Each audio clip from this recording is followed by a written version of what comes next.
Well, thank you guys all so much for coming, and welcome to all the students. It's great to see you guys all here today. I'm Olivia Cordy. I'm the Firm Outreach Coordinator for AIAS. The series of virtual visits that we've been putting on have been sponsored by AIAS and AIDA, which is the new interior design organization. I'll go ahead and pop our Instagram handles in the chat if you guys are interested in following us, DMing us, and getting more information.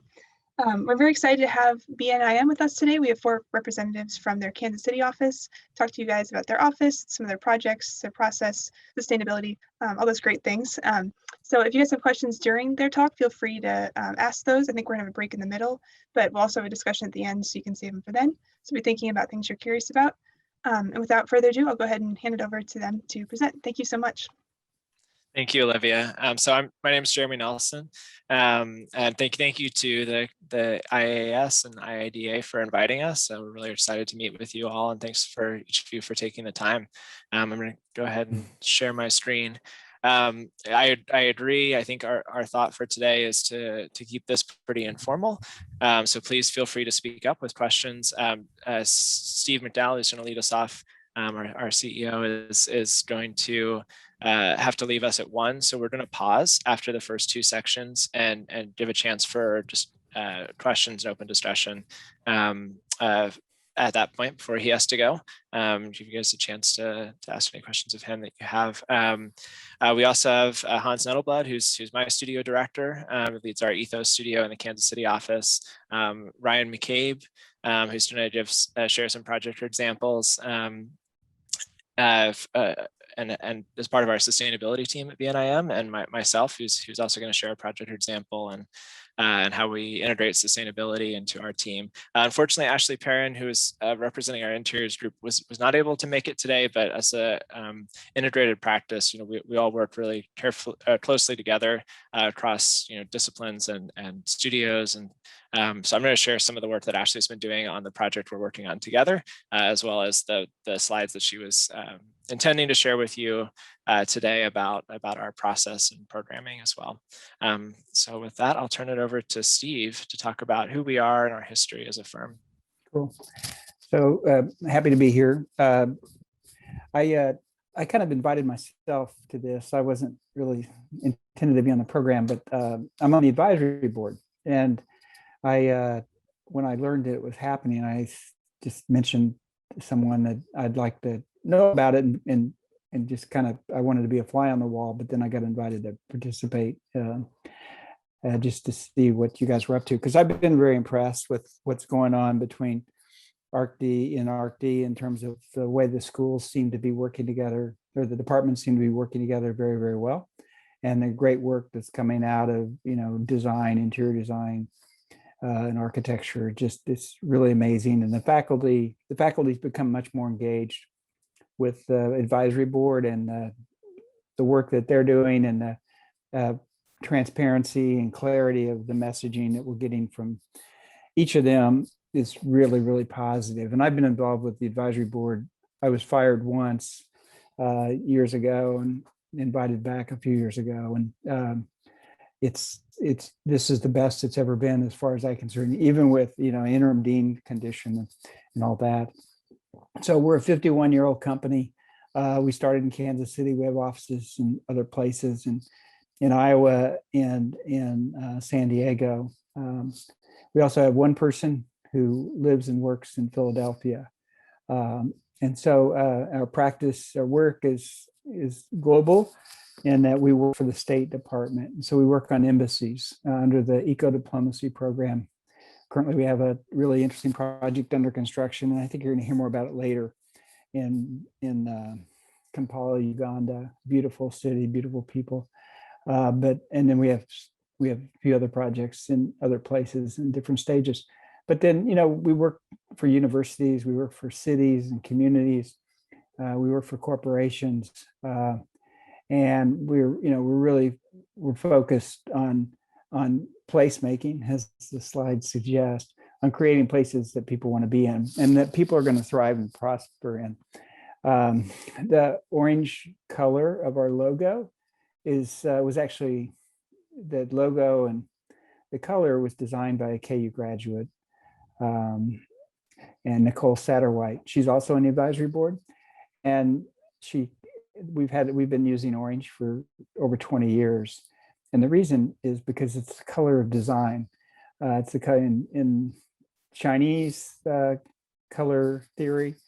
It's the color of design, and that when she told us that really inspired us that we had to have orange, and we had to make it because it also speaks the language of a collaborative design process of bringing together multiple disciplines. And I know you're going to hear more about our interiors practice, but BNIM was one of the first firms in the country to have an interior design partner. His name was David Emmonshu. He passed away 2 years ago.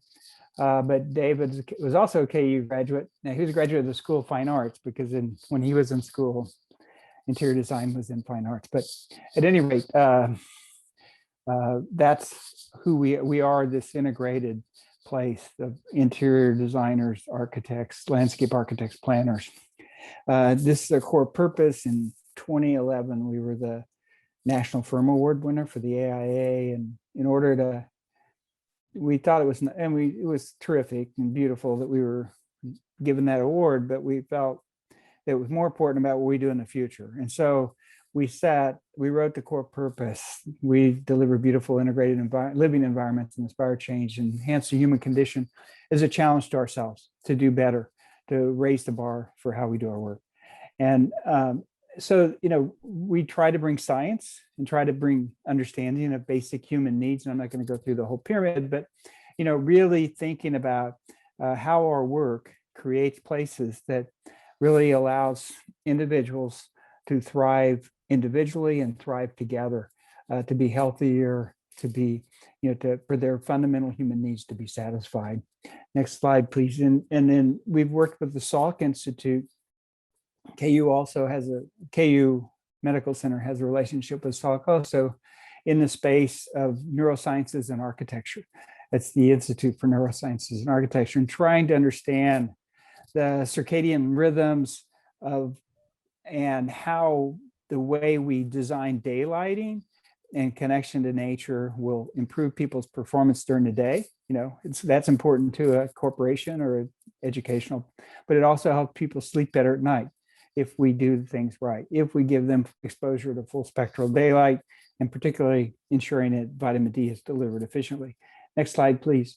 And so thinking about these, what's important in placemaking, joy, inspiration, adapting to change, giving every individual purpose and meaning, community, authenticity, well-being, comfort, all those things. And so I think there's a series of slides, and we'll just kind of roll through those.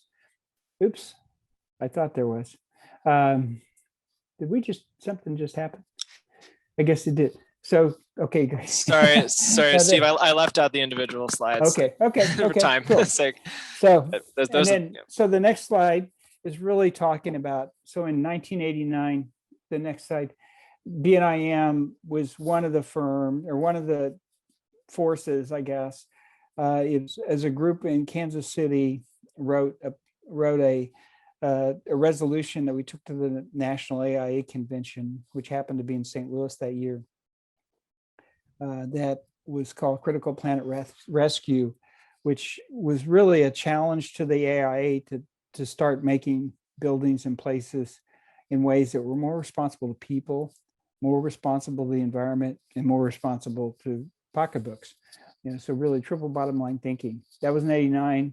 In 90, I'm not going to read all this, but the point of this slide is just to let you know that as designers in your future, there are many opportunities to change, to make what we do better, to not just through your projects, but as individuals, as firms, as volunteers for AIA, or I always have a hard time with interior design organization, but at any rate, the point is that it takes individuals to make change happen. Next slide, please. And we've been fortunate to have a number of projects that have won the AIA Top 10 Awards, which is every year 10 projects are selected by the AIA as being the best projects is to help push along sustainability, to help push along designing better for people, better for nature and natural systems. And so we've been fortunate to have a number of projects win that. We've also been very, fortunate to work with clients that had aspirations that aligned with ours, like the Omega Center. Omega Center is an educational organization based in Rhinebeck, New York. And they came to us with a challenge of creating a water treatment facility that would take all the water from their campus, 700 people, and give it back to nature cleaner than it was when it arrived. And so we use sunlight, plants, and natural systems, the earth, to clean the water and give it back. In doing so, we also create more energy, solar energy, and then we utilize, and at any rate, and you can see the results from stormwater.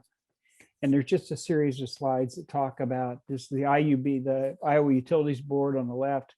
It doesn't come across in the slide, but it's one of the lowest, uses about 17% of the energy that the baseline building would have used. And it cost, at the time, it cost $206 a square foot, but that was the standard state budget. And so I can see that Jeremy wants me to move ahead. This is a school in Greensburg, Kansas, the Kiowa County K through 12 school. Really just, energy efficiency and water utilization and so on. Keep moving. This is the Georgia Tech, Price Gilbert and library transformation. Again, it's about doing more with less. We doubled the amount of seats and cut energy usage down by over 50%. Next slide, please.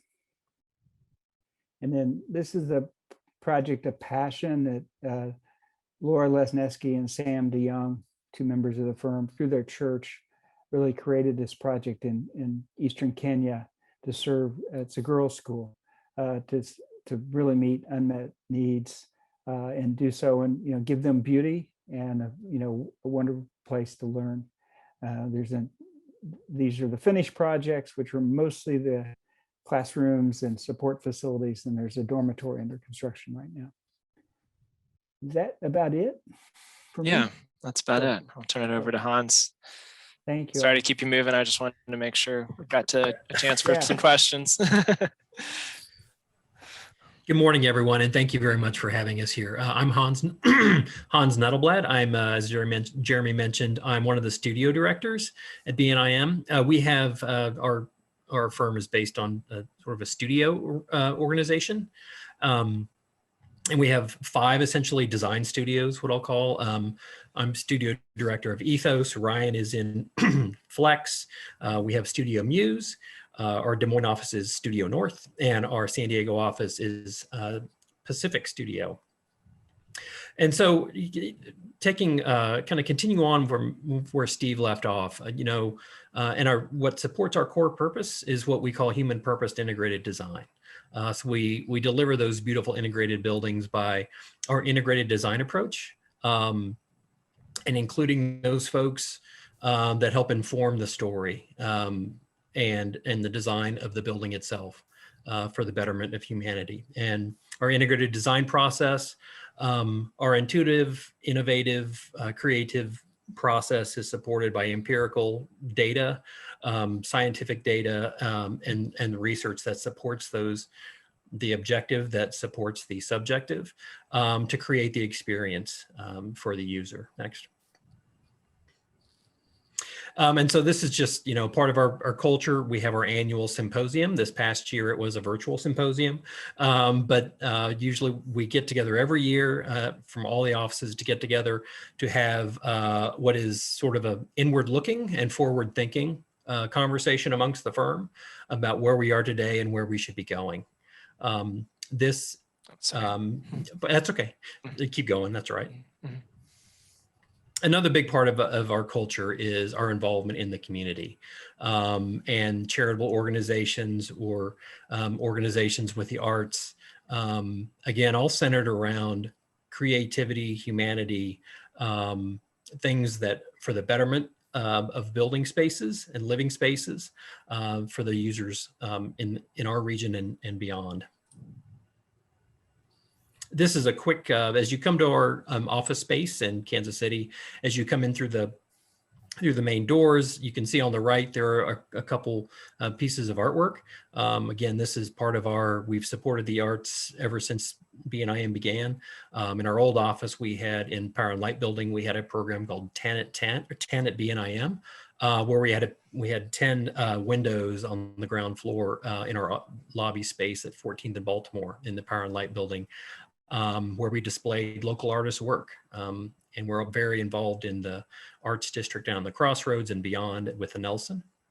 Next. As we, in our new office space in Crown Center, this is a shot as we come down from the lobby and down this great stair, creating this opening down into this, in this very open office working space. You can see we've created varying types of spaces for collaboration, community, conversation, to create a very flexible, vibrant, working and even socializing environment. Very flexible, where you can easily move from work to 5:30 and fun stuff after work. Next. We also use this space for our annual symposium, not every year, but often. I think that was a part of the thought process in this. And the design of the office space is, again, varying scales and sizes of spaces for conferencing, reflection, collaboration, for open conversations and design dialogues, such as you see here, to very private conference spaces, or, again, just spaces reserved for anywhere from 2 to 4 to even 1, enclosed and unenclosed. Again, to create those spaces, because people spend so much time at work, 40 hours a week, create a variety of spaces to accommodate whatever's going on through the workday. This is a shot of our Des Moines office. I'm not sure, I don't have a whole lot more to add about this, but another really great space, another office space that we designed. Again, to the indoor-outdoor connection, how it addresses the street, illustrating what we do as a profession, and involvement, outreach to the community. This is an office space. This is actually one of our projects as well. This is Block D. We've recently moved into this space, our office into this area as well. And I think this is, again, one of those that, in terms of energy use and sort of groundbreaking areas where the strategic use of natural lighting in the office spaces and energy use played a critical part in the design of this new office building. Okay. So with that, I did want to pause. We've got a few minutes before Steve has to jump off into another call. And I just wanted to give you all an opportunity. Do you have any questions about, who we are as a practice, some of the different organizations we've been involved in, or how we use our office space, or how it's been affected in the past year or so on? And just looking ahead, Ryan and I are going to walk you through a few project examples and how we practice, everything that Steve and Hans just shared as far as human purpose integrated design and metrics, and how we measure our work and use science to guide our design thinking. I may just add a few things regarding firm culture. I think beyond kind of community involvement too, I think that generally speaking, our office is a pretty close-knit group, and we have kind of weekly lunches, or we have a kegerator in the office where we'll grab a beer and talk about a project or just hang out. And then additionally, we have a really cool kind of mentorship program. So everyone in the office has an advocate, and you know, we work to basically ensure that younger staff are getting the resources they need, or have someone that they can kind of reach out to directly in the office about specific issues or problems they may have, or generally just talking about how to kind of advance their career throughout through our profession. So I think that's a great asset as well, just in terms, you know, when I graduated school, I had no idea what I was doing, and so having, you know, having people there to help you kind of guide you along the way, I think is super important. So I think yeah. Just wanted to jump in. I see, I believe it's Anna asked in the chat, how is it working from home, and is the office open at any capacity right now? Yeah, I can answer too. I thought I'd give someone else a chance. You know, I think we're gearing up to, I think what we call phase 2 of our protocol, which will be more or less 50% of the office, or 50% of the population would be allowed back in the office at one time. I think we're encouraged by the vaccination process right now, and that a good chunk of our office has been able to get the vaccine, which is great. But in the meantime, I think that you know, for years we had kind of been pushing towards a more flexible work schedule, and so the transition when COVID happened, actually it was fairly seamless, in that we all already had laptops. You know, we had, you know, set up a number of different conferencing platforms so that we could all communicate digitally, and I think we've, you know, learned from that, and that's kind of evolved throughout the year. But I think more or less we've actually transitioned fairly seamlessly to remote work, and I think that that'll remain in our practice as people stay more flexible. Yeah. So and just to follow up on that, I think it's sort of made us rethink how we use the space. I see another question about how we look at our space and how it might change following COVID-19. I think we've definitely found. I was in the office yesterday to review material samples. You know, there are certain things that you can only do in person, and I think, you know, we've also found that design critique and collaboration can be pretty difficult over Zoom. You know, I think we've gotten better at it, and I'm sure you all have experienced that too over the last year. But it's definitely something that we're always looking at new ways. You know, I think we found that the annotation tool in Zoom can be really helpful for just expressing ideas quickly, and there are a whole manner of tools. I don't want to go on forever, but like Mural, where we've been using as like online whiteboards and things like that to compare ideas. And I did want to get to this next question about if we integrate community into our project designs. That is definitely a goal of ours, and it's one of our sustainability metrics. It is the one that I will say we've had the most difficulty with. And how do we measure that? How do we ensure that we are engaging the right groups? How do we engage community on, you know, developer work or private work that maybe is under a non-disclosure agreement or something like that? You know, how do we work with communities in different ways? How do we define what is the community on a college campus? We do a lot of higher education work. That's always a difficult question. So, but it is definitely something that we do. It's part of our history. I don't know, Steve, if you want to add anything to that. Sure. I mean, I think actually, oddly, COVID has created opportunities for community engagement that are different, but in some ways more effective for the community. We're working at 19th and 18th and Woodland in the Jazz District in Kansas City with 2 Chinese artists on a project to turn an old attic school into an art center. And the project was supposed to be well underway when COVID happened. Of course, I knew COVID was going to happen, but but it got delayed and delayed and delayed. And we ended up doing the community meetings, for feedback, for information, so forth, virtually. And it actually, I think in some ways, a lot of people that attended didn't always attend for the whole meeting, but a lot of people attended that wouldn't have attended otherwise.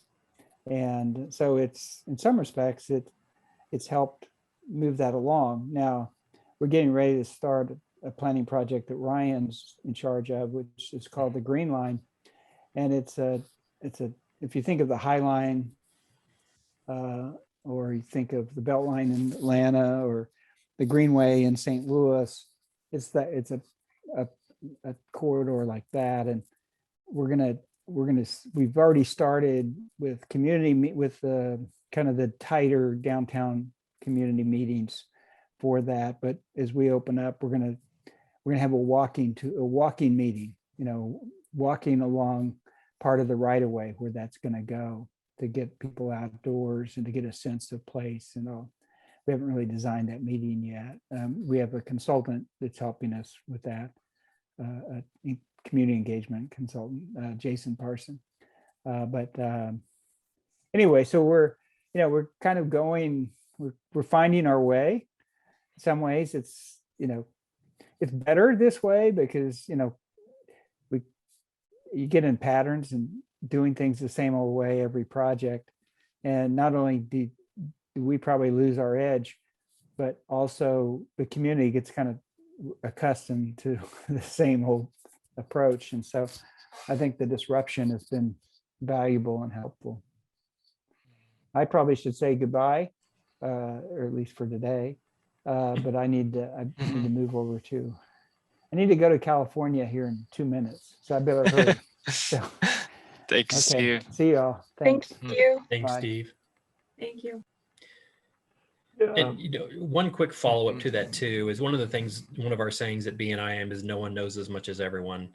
And so it's always, we try on every project to get, I don't want to say it's not a matter of quantity of people, it's getting the right people and getting the right voices in the room to inform that story. Bob Berkowitz always says this isn't, whatever the project is, a community, whatever, the project is their story. And we as architects are there to help them tell their story, live their story, or implement their story in whatever the project is, whether it's rebuilding Greensburg, after a tornado, or it's, the Green Line or something that is all for, again, that, creating that thing and improves other folks' lives.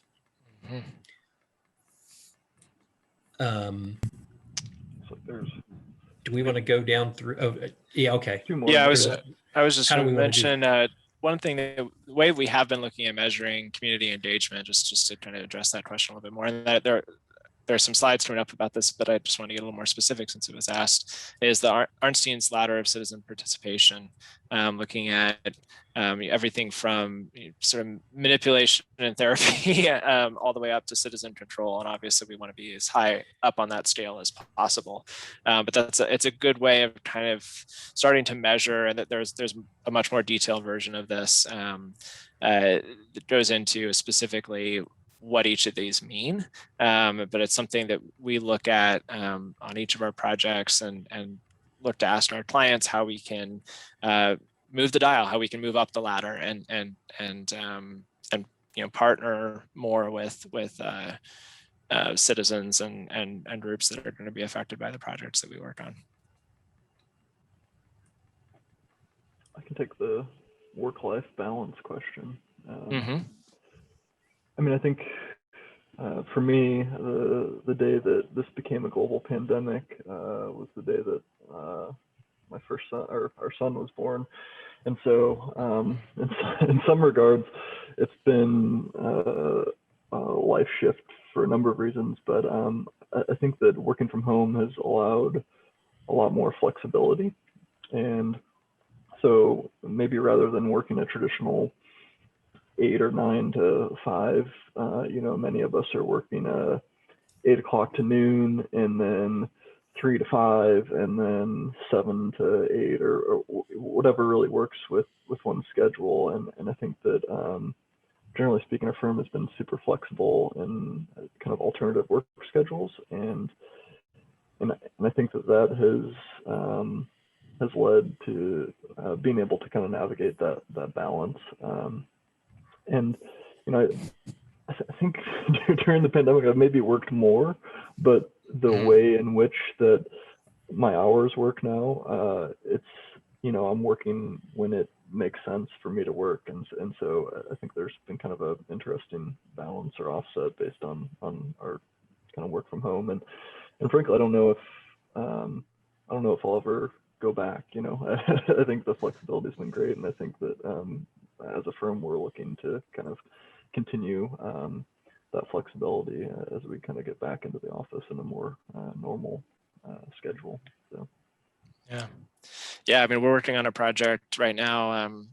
The project I'm going to mention in a minute, where we had staff, from here all the way to New Zealand, and the project was in Pacific time, but most of us were in Kansas City, and we worked some kind of odd hours in order to, or we would, cram all of our meetings into our afternoon, which was morning of in New Zealand, and kind of midday in California.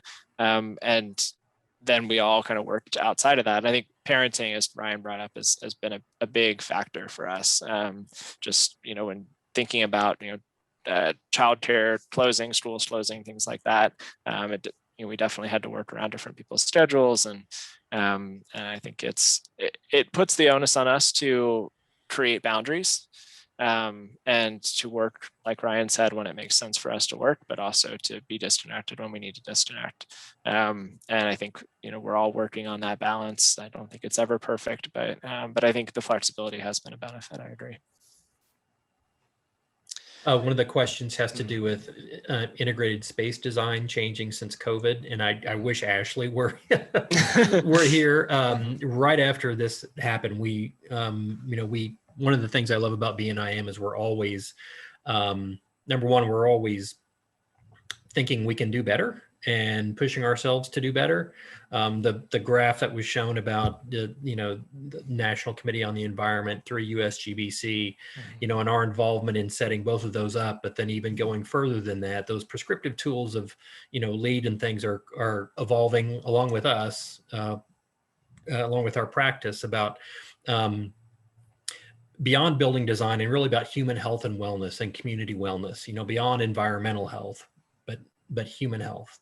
And so things like the Regen tool, we again work with USGBC, develop those, the Living Building Challenge, and getting to a place where, buildings are a part of the ecosystem. And to use Bob Berkebile's words, if you design a platinum building, that's great, but you've really designed a building that's less bad. And so how do we get to the place where a building is actually a positive impact on the environment in total? And so we're looking at regenerative design, net zero impact buildings, both again for human health, but also for environmental health. And so as we getting to this question back to about integrated space since about COVID-19, how does this impact how we do space, how we design spaces, how we organize furniture, how we, what kind of spaces do we create, and how do the systems that support those spaces, how do those need to change? Certainly mechanical systems, sensoring systems from a technological and design sense. So these are things that we immediately started thinking about, and certainly will continue to be in development, because this is still a fluid situation, right? We don't know everything we need to know, and so how do we design for the future? We were talking about how do you design for the future 30 years ago when I started, and so we're still talking about that. And so again, I think that's one of the great things about at least this firm. Is that nothing is static, and so we're trying as best we can to provide an environment that works along with that. And I can send you a link, actually, Olivia. I'll send you a link to some materials we developed that we sent actually to clients to start to address these things. And we started putting some of these into practice on a couple of projects, but I'll send that to you, Olivia, so you have that. Sounds awesome. Thank you. I'll quickly get to the last question, and then we'll probably want to move forward. But internship program, I think we, generally speaking, treat interns like just members of the team. And so I don't know if we necessarily have kind of a big program like some other larger firms maybe, but I think we really try and work to get interns integrated on team projects and really trying to get to see a variety of aspects of the design, whether that's going out on site visits to oversee some of the construction process, or whether that's helping out for design presentations or meetings, or starting to assist in construction documents. I think we try and give a pretty broad exposure to our interns throughout the summer. And then per my point previously about the mentor, usually interns are assigned someone within the firm that is kind of your go-to, that you can go out to lunch with and kind of work with more directly to learn more through the summer. So I think that answers it. Yeah. And Brittany, thanks for the question on walkability. It's a good one. I think we'll pause on that and come right back to it after running through these presentations. Maybe we can even address it through these a little bit. This was the portion that Ashley was going to share, so I'll do my best. But just speaking to our programming and concept design, how we work with clients to help really discover what the project could be, do a feasibility study, understand what might be involved in the project. I mean, in some ways, this is probably one of your best opportunities to look at the scope of a project and expand it to address things like walkability, if that is a need in the area. Maybe find a partner or work with a community organization to look at how this project might be able to improve the community around it. Sorry, there we go. And so these, prior to COVID, this is what these meetings often looked like. And as Steve mentioned, a lot of these have just moved to a format like Zoom. I think the tools that we use look a lot different. I think we found in the past, we used to build all kinds of models. Just I think it creates a lot of engagement and really helps with the process. And so now we're looking at tools like we use Enscape to visualize what it feels like to walk through a building, as well as your typical tools of sketching and rendering and drawing, diagramming. Again, just this is an interactive process. On the project I'm working on now, I wasn't a part of this stage, but we did everything from a marker board in the library that we're working on, where students could just write what they envisioned the library being in the future, or what their needs were, where the building was failing today. Working with an existing project, it's pretty easy to to see where we can improve. But there are all kinds of methods, and this is really, we want this to always be a part of our process, that it is interactive, that we are engaging not just the client specifically, but the individual user groups and the communities around the project. This also involves goal setting, and talking about not just being less bad, but actually producing a benefit from the project, as Hans mentioned. And I think it's really important to have clear goals, because later on in the project, what we found, which I'll get into in a second, I'll just jump ahead to it, is that through the stages of a project, typically our goals do drop. That's just the reality of budgets and how, trying to work things out. We might start with a really high goal, and through time and value engineering and things that all of us architects hate, we sometimes do have to lower our goals throughout the process, but if you don't set a goal at all, and you can see in some of these, the gray line is projects that didn't set an EUI goals. This is energy back from 2010 to 2014. Those projects typically had much higher energy use than if they did set a goal.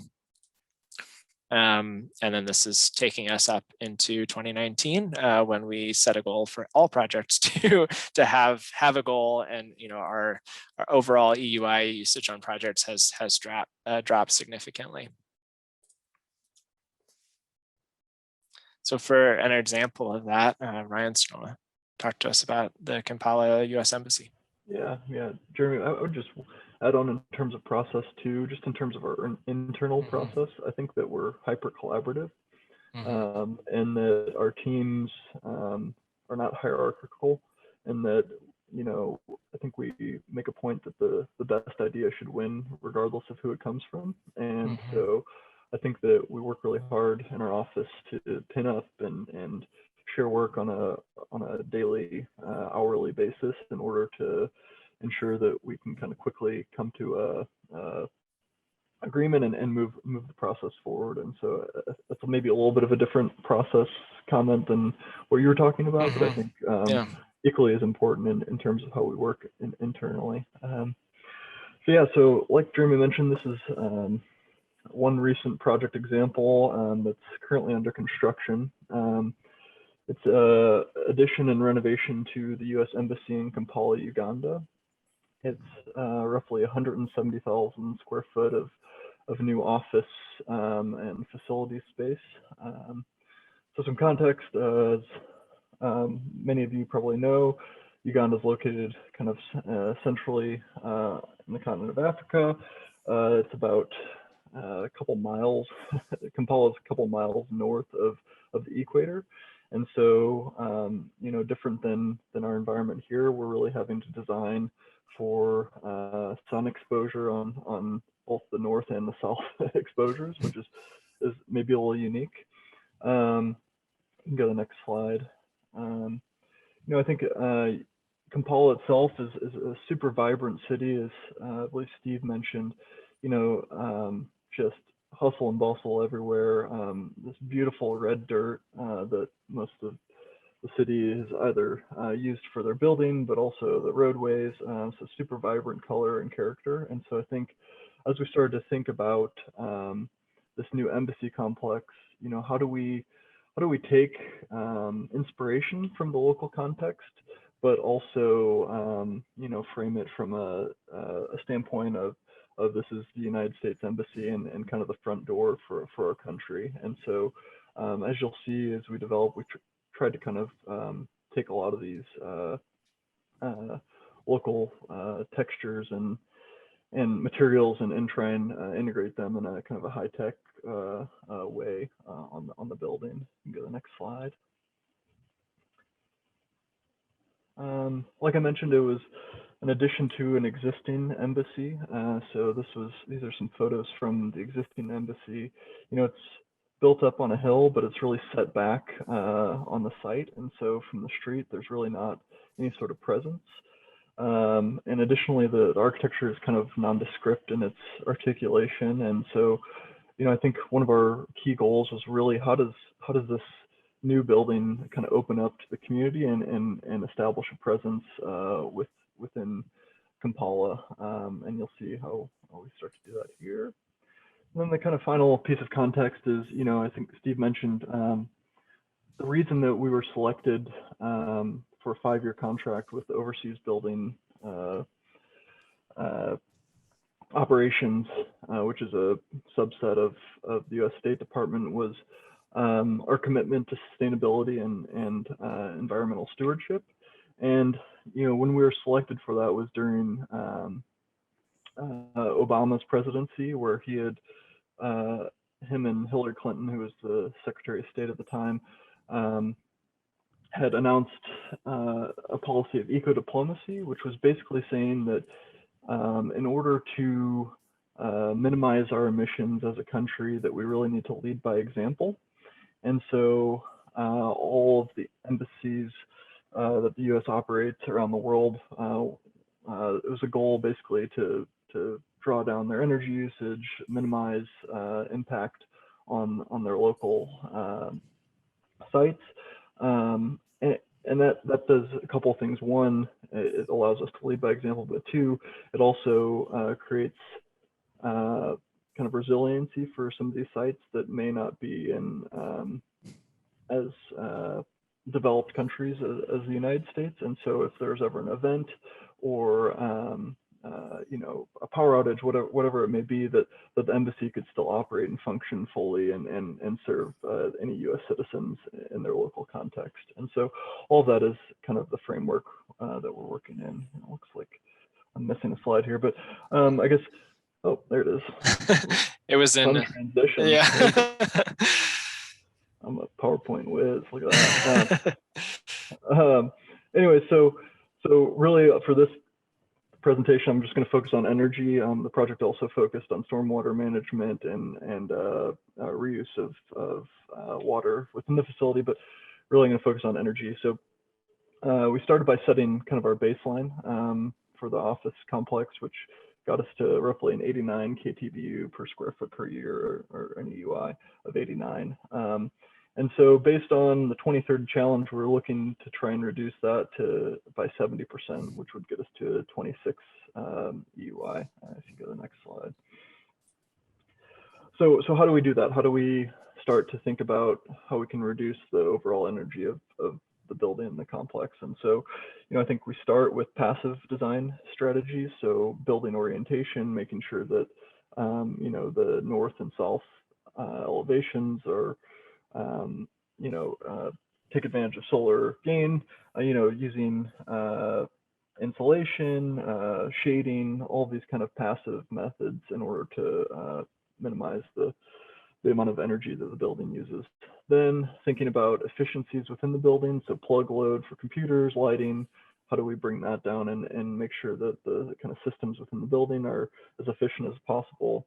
Working with our engineers to think about creative strategies within the mechanical equipment in the building so that it's efficiently heated and cooled.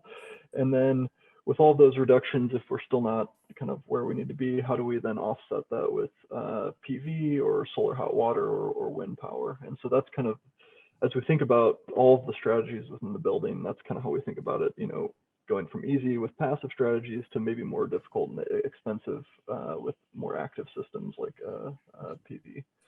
If you go to the next slide. Oops, sorry, slight delay. So real quick, so you can see the existing site embassy in the background. You know, like I mentioned, it was really our goal to reorient the site and give the building much more presence along Gaba Road in the front there. And so we started thinking about kind of the two pink boxes where primarily people are as these kind of floating boxes on these larger plinths. And then additionally, that started to inform our material strategy or our approach to materials on the building, that where the kind of people are is where we should focus, you know, daylighting, shading, all those good things. And so you'll see those studies here coming up.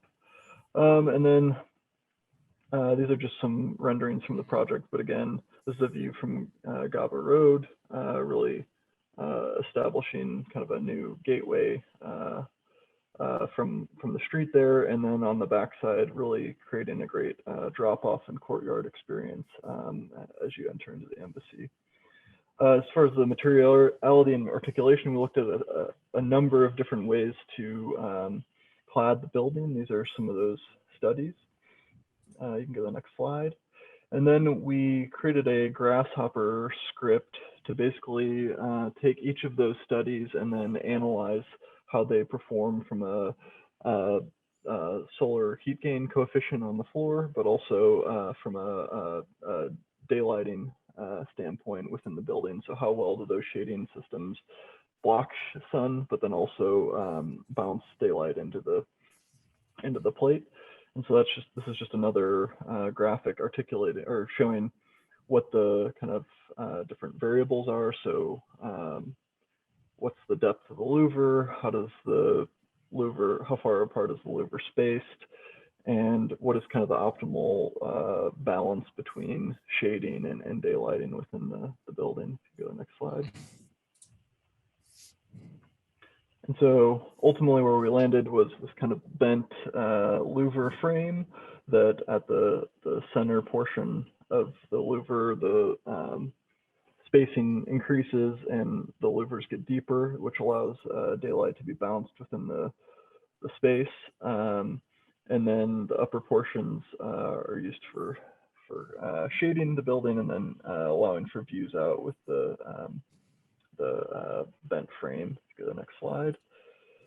And ultimately that led to a system that reduced 55% less heat as opposed to no shading on the building, and still performed at a pretty high level from a solar daylight autonomy standpoint. So it's maybe not as great a daylighting as with no shading whatsoever, but the balance or the trade-off gets us close. Go to the next slide. And so the overall impact was then a building that reduced the energy by about 41% overall. And I took way too much time there, Jeremy. So that's all good. There was a question on the chat about are they photovoltaic louvers? I don't believe that they are. They're not. They're a terracotta baguette. There is PV on the roof and solar hot water as well. So I'm gonna whiz through these. I've got quite a few slides, but I just really want to make a couple of points about this. Is Moffitt Library at UC Berkeley. It's an active project. We're currently in CDs, working towards our 50% CD deadline, which is in June, and then we'll be wrapping up CDs in September of this year. And I just wanted to give basically a case study, very similar to what Ryan just shared, but related to the human experience, as Steve was talking about, your circadian rhythm. This building currently has a sunken courtyard that is currently not used, and we re-envisioned it as a daylit space under a skylight. And so through this process, we've been looking at, it's really a unique experience because you experience it both from above and from below. So how do we improve the plaza experience? How do we preserve views, make the plaza more useful, reduce visual noise, but also have it be a safe system, manage maintenance and costs. The building is located within the Memorial Glades, so it really kind of speaks to this idea of biophilic design, and this is one of only 2 buildings on campus that's within this landscape space. And so we really wanted to create a connection to nature, even though, as you saw in the first slide, our scope for the project, I probably should have mentioned that, is only the first 3 floors, which are mostly buried below ground. So it's a very difficult challenge, but something that we've embraced throughout this process. How do we bring more daylight into the space? How do we make a connection to nature and the materiality that we choose, and the overall massing moves that we make within the building, and just opening it up a lot more. These are our metrics that we look at for every project for wellness: spatial daylight autonomy, annual sun exposure, and quality views. Essentially, the quality of daylight that you get and how much glare there is. And so what we did on this project is we looked at we looked at probably 40 different skylight designs, but I'm going to share 3 of them with you today that we shared with the client as our kind of top choices. There was also, speaking to biophilic design, we've had a lot of conversations about the colors and materiality that we choose and how those relate to the different types of trees that are on campus and overall vegetation. So we've chosen a palette that is related to that in order to also give that sense of nature within the space, even where we can't make a direct connection. And so essentially those concepts were a large skylight with a brise soleil that protected the skylight from glare and from damage. It also lifted it up off of the ground. This created a really dappled light experience on the interior, but ultimately, as I'll show at the end, is not the best performing. They asked us to look at no horizontal glass at all, so a clear story pop-up. And so we took a look at this in a number of different ways and had forms and how we might shape this. And we ultimately led to sort of a pavilion that references the Japanese influence on the existing building, and as well as works with the cafe that already exists here as a Gensler design 2016. Ultimately, we didn't recommend this one either, and I'll show you why in a moment. The scheme that we did recommend and where we're headed with the project is what we've been calling the 3-bar scheme, which separates the skylight into 3 distinct units. This helps to spread daylight throughout the space below. It allows for the skylights to be smaller so that they can be more easily walkable, as well as opens up the space on the plaza. We're still working on the landscape design of the plaza itself. This is probably not the final version, but it really opens up that space. It also doesn't compete at all with the Moffett Library building as well as the cafe. I think there was just already a lot of visual noise that we didn't want to compete with further. And from the interior, I think this experience is also really strong in that we have a central ceiling plane that is very consistent, use of wood again for natural materiality, as well as making those connections to the space above. It actually probably gets closest to that sort of idea of being able to actually view nature through the space. And then these are the performance models that we did on daylighting. As you can see here, there's quite a bit more glare. The top is annual center exposure. We want to be in sort of that light blue area. So this is usable daylight where you could work easily without turning the lights on. And then glare is the, and sorry, I think I might have said that backwards. Spatial daylight autonomy is the top one, and then annual center exposure is glare on the bottom here. As you can see, the 3-bar approach almost entirely eliminates the glare down to 1% ASE and provides quite a bit of spatial daylight autonomy. So that's kind of how we integrate that into our process. And yeah, we're right on time, but I'm willing to stay on for a couple more minutes if you guys have questions. How do you study your solar? I'm sorry, Hans. That's okay. I was just going to say there is a question on walkability, but we can get to that later. Go ahead. Oh, yeah. Yeah, your the solar interaction is very fascinating. What kind of software do you use to calculate that?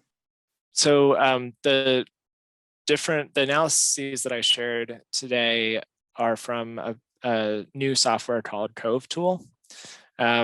It's one that we're only testing out at the moment. We've traditionally used Sapphira for SketchUp and Revit models, as well as Insight, the built-in Revit Autodesk analysis. But we've found that there are drawbacks to both of those. And the Cove tool does a lot more. It actually can address 75%, I think, of our sustainability metrics all in one tool.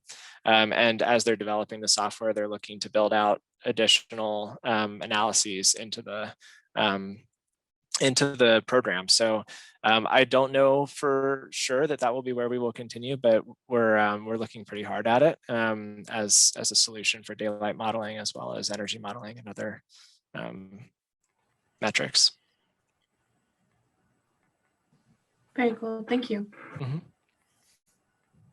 And analysis has always been and has increasingly become a big part of our design process. It was part of that scientific part of our design, and understanding and studying variations which support the creative process.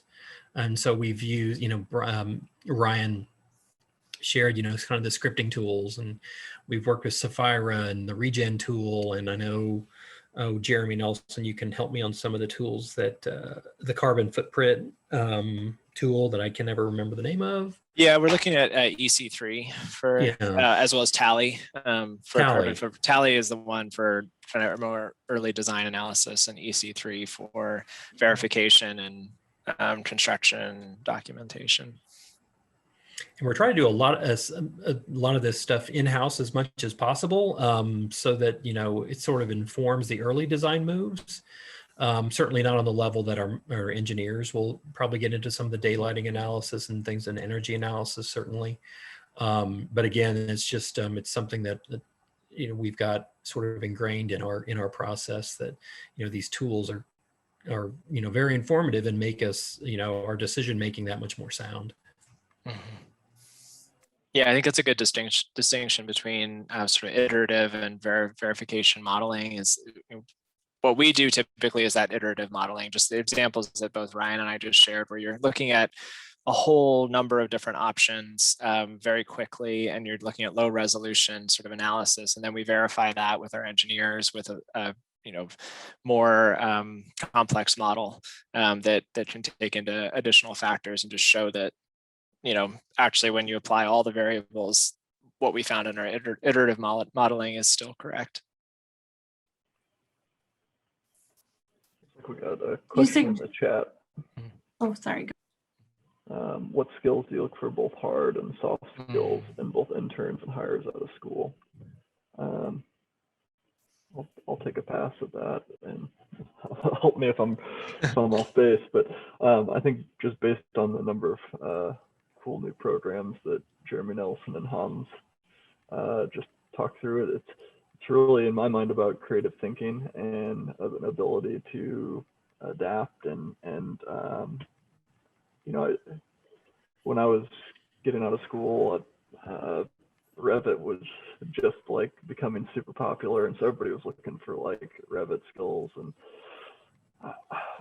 I'd say that we're less focused on that and more focused on the ability to use design thinking to create beautiful buildings, but also then to back that up with technical savvy. And I think we don't necessarily expect interns to be able to fully detail a building from day one, but I think that you know, having a portfolio that illustrates how you think about how a building comes together and how parts and pieces of different systems come together. I mean, ultimately, that's kind of what we're all talking about today, is how all of these different things come together to create a building that not only looks beautiful, but it performs well. And so I think that when we're looking to hire people, we're looking for people who can do that, right? And then beyond that, just good people. I mean, we want to work with you know, people who are great community members and you know, ambassadors for BNIM as a whole. And so that's why they had such a hard time hiring me, because I'm just a big jerk, you know.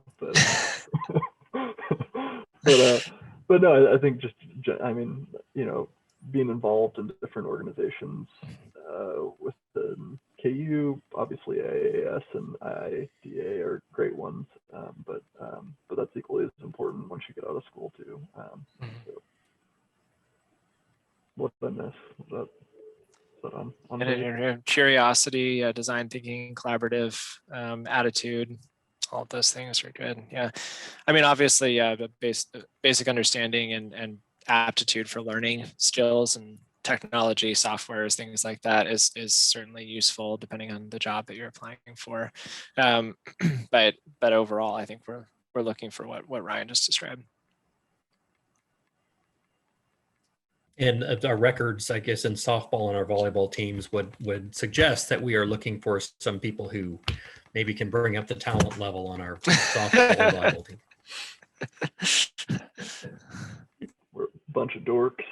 But I would echo Jeremy's comment about curiosity. I know, as a studio director and someone who sort of manages, you know, staff and people and things and projects, that curiosity and that sort of motivation to explore is really, really great. I mean, for how we practice, you know, we're looking for people who are, you know, certainly aren't just waiting to be told how to do something, but want to explore and learn and bring something to the table about what they've discovered or an idea that they've looked into and dove deep into. I think those are what really, Jeremy and Ryan are great examples of that. The sort of really self-motivated and curious individuals that dig a little deeper in finding a solution.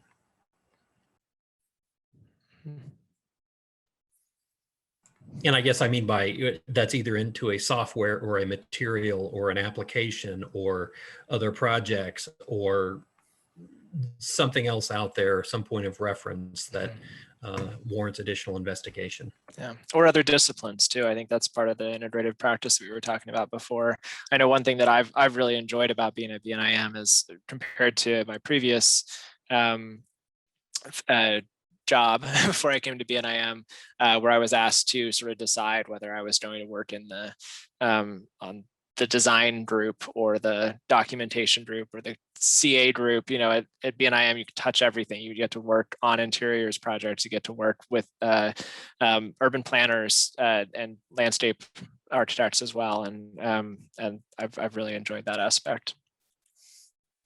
Thank you. Yeah, thank you all. Nice to meet you all. And yeah, nice to meet you. Good luck with the rest of your semester. that's exactly right. Thank you. If you have any follow-up questions beyond this, feel free to send them to any of the four of us who present today, or Ruthie at our office is always a good resource too, in terms of additional questions or resources that you may need. So yeah, I just dropped my email in the chat for you. Awesome. I Feel can free to forward reach out. everyone's emails to the students Great. if that's helpful. awesome. Okay. Thank you all all. so much for coming. Thanks, guys. And Well, great to meet you.